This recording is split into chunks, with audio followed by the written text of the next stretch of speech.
Good morning and welcome back to the Broadcast Retirement Network. I'm Jeff Snyder. This is BRN AM for Wednesday, August 2nd, 2023.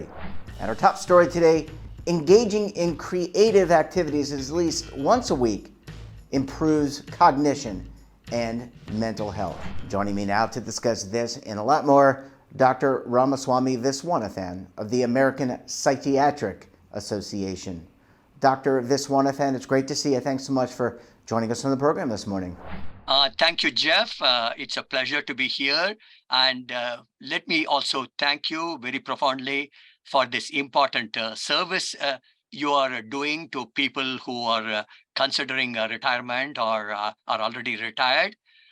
Preparation as well as and coping orientation, looking up the findings available and getting expert advice. These are very important for a successful retired life, as in many other endeavors in life. Yeah, absolutely. And Doctor, I want to start off, we're going to talk about the importance of creative activities, but let's start off with the state of mental health in America. How are we doing as a country, and particularly from your perspective? About half of the population, in our surveys done by the American Psychiatric Association, they report themselves as anxious, and the anxiety level has increased definitely in the past 2 years or more because of the pandemic, and also because of the climate crisis and the political situation. These really worry a lot of people. Yeah, so anxiety is a major problem. It is a major problem, and I mean, I know feel anxiety, and if you're getting it from the financial aspect, if you're getting it from the politics and the cultural things that are going on, it can kind of pull at your heart a little bit. I also want to add, obviously, substance use, is a major problem. It's as much of a pandemic, as the COVID-19. So we have to keep that in mind also. Yeah, absolutely. A lot of people, there's all different ways to cope with some of these stresses and anxieties. Unfortunately, one way is drugs, alcohol, smoking, etc. We can talk about that in a little bit, but let me ask you about, you all recently did a study about the importance of being creative and creative activities. Sir, let's talk about that. How important is it for us as human beings to our mental health to be creative, to do art, to write, to do things that really are important to the mind? Okay, it's important, that health is not simply absence of illness. There's a concept of positive health, including positive mental health. And creativity, one should have fun in one's life. One should have joy. And it's possible for people to have fun and joy, even in the face of adversity, and even in the face of severe mental problems or physical problems. And we see a lot of people with very advanced disability or advanced stages of illness who are still able to have fun in life. And this is where creativity becomes quite important. And also, there's a concept in neurology, in medicine in general, use it or lose it. If we do not use some brain functions, then you are going to lose it. One of the things, which we worry about as we age is dementia. And creativity, activities can play a role in slightly reducing the risk of dementia. Nobody can totally avoid it. If you live long enough, it's a high probability one would develop it, unless one dies of other causes. But on the other hand, we want to gain more quality years, with less cognitive impairment, as well as more physical fitness. And creative activities will become quite significant in achieving it. Yeah, and from what I've read of the study, creative activities actually, if you go through the daily grind, we're all going through the daily grind. A lot of us are working more hours than we've ever worked post-pandemic. But creative activities are a great way to unwind, relax, and trigger what I'll call the relaxation response. That's well stated. And the body cannot always be in a state of stress. As we all know, sleep is quite important because people who sleep well, like at least 7 hours a night, they are more productive during the day. Their actual efficiency goes up and their mental health also goes up.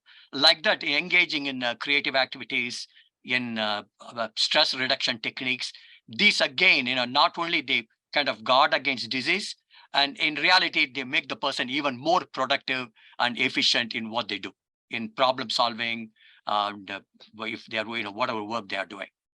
Yeah, I mean, it's just so important to disconnect. Dr. Viswanathan, I need to take a very quick break. When we come back, we'll talk about how you can change gears and trigger that relaxation response, improve your mental health. You're going to want to stay tuned right here on BRN. Okay, thank you.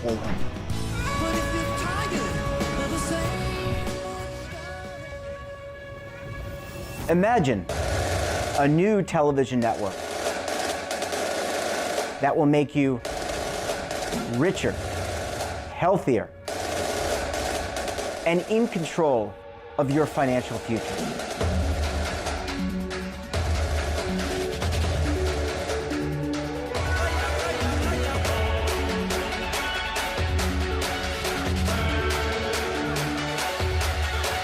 This network is for the policewoman in Nashville, Tennessee, the baker in Dubuque, Iowa, the teacher in Lexington, Kentucky. We want to make the idea of savings and retirement culturally relevant. But what do you see as a defining issue of the midterms? Especially for the smaller businesses. I mean, they are the lifeblood of the American economy.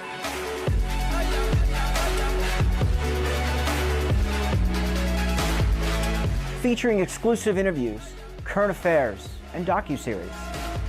33 years old, you retired early. The philosophy is money only matters if it helps you live a life that you love. But you got to start thinking about retirement as soon as you get in. The Broadcast Retirement Network will drive very high engagement with premium partnerships. So this isn't retirement and savings for your parents or grandparents. This is for all Americans. And we're going to change the way you think about money.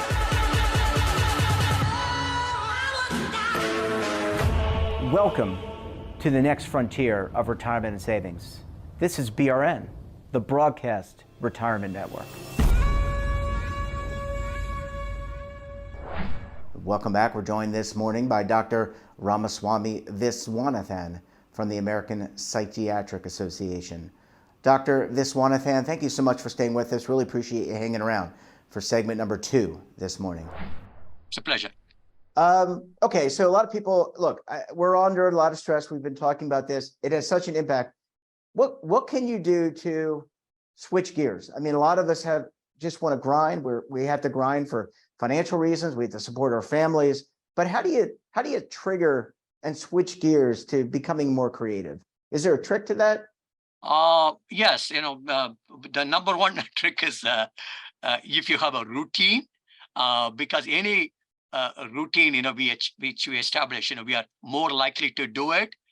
This way, you don't have to think of doing it, every time. And for example, one common creative activity which many elderly people do is engaging in Zumba classes, or going to places where they listen to music, or getting together with buddies and playing. There are different degrees of creativity, but any games that you play, they all involve some amount of creativity. There are two things with it. One is there's a structure, there is a routine that makes it more likely that you will do it.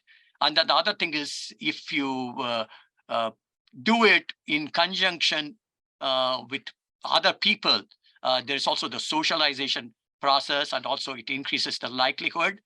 And even people don't have to go out of the way to do creative things. Even if you are taking a walk, you can pay attention to differences in houses and gardens. You can pay attention to birds flying. These are all small degrees of creative activity. Not all creative activities need to be done in conjunction with other people. Obviously, solitude is quite important for many people. So if you set yourself a routine, you can go on a walk by yourself in the early morning when there's not that much traffic. But the routine is quite important. The second thing is there is always a lot of things to be done. And so people think, if they spend time in creative activities, that takes away from what they can accomplish. But studies show that if you disconnect and then if you come back, you are more efficient. And there are some solutions, which may appear to you, which again are creative solutions. It actually enhances your creativity at work. So people also have to recognize that. Yeah, and I like that you bring up the group activities, because so many of us were shut in a lot of times by ourselves during the pandemic. That isolation in itself has an impact on mental health, and we're seeing the results of that. But I know my mom plays board games. My mother plays board games with friends. I mean, there are things that you can do, and that's creative. You can, as you said, take a walk. You can go to concerts. I'm not saying you got to go to a heavy metal concert. You can go to watch a wood piece, or a small band play. There are lots of things that you can do together with others, and that way you're kind of killing two birds with one stone. You deal with the social isolation, but now you're dealing with something that's creative and learning. Yeah, and in connection with that, actually, the pandemic, even though it was terrible, there have been some positive outcomes, in terms of the way our behavior. And speaking of socialization, initially, obviously, the challenge was the isolation, which was very stressful. But on the other hand, it has suddenly make people become familiar with virtual ways of connecting. And in my own case, it has resulted in our having regularly recurring virtual meetings from my family. In one case, it's my family members throughout the world, people in Australia, India, Canada. And then the same is true with some of my old classmates.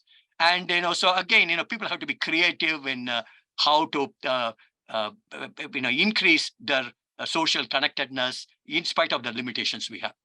Yeah, and last question for you. A lot of people during the pandemic, because they were isolated, adopted pets. I mean, I think there must have been so many people that adopted dogs, cats, birds, gerbils, hamsters, snakes, probably. Pets are a great creative outlet too. I mean, I can tell you, we've got 2 cats. It's always fun to feed them, but also one of them thinks he's a dog and he'll go and chase a stick. So pets can also be a good relief of mental health stress as well, can't they? Definitely. There's a lot of evidence that pets improve one's emotional health. And also, to some extent, you walk the dog and you engage in activity, and in the course you chat with other people. It's easier to chat with the passers-by, if you have a pet with you or a child with you. And also it is the very fact, that one of the key things for mental health is drawing your attention, instead of being solely inward, to outward. Whenever people engage in altruistic activities, for example, social service clubs, that will be a good avenue for mental health. And obviously, when you're involved with a pet, you're also taking care of another, living being. That's quite helpful to people, in spite of some extra work involved. Yeah, well, I think we've given the audience some really good ideas. And look, we're just going to have to see how we can have a positive impact on everyone's mental health.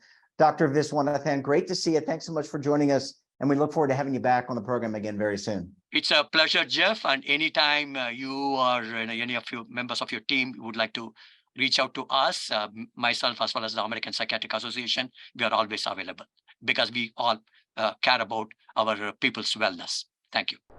Thanks, Dr. Viswanathan. Great to see you. Thanks for sharing your perspective.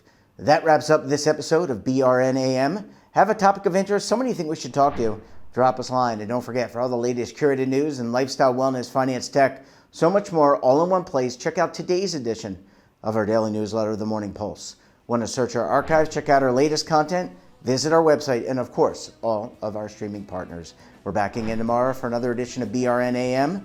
Until then, I'm Jeff Snyder. Stay safe, keep on saving, and don't forget, roll with the changes.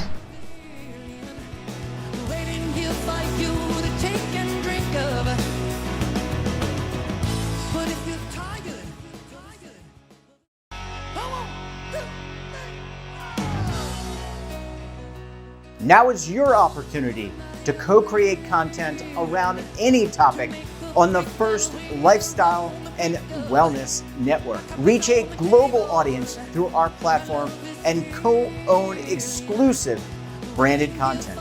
All of our programs are available on demand and also as audio-only podcasts, so you can take us on the go. Broadcast Retirement Network, available anytime, anywhere, and on any device.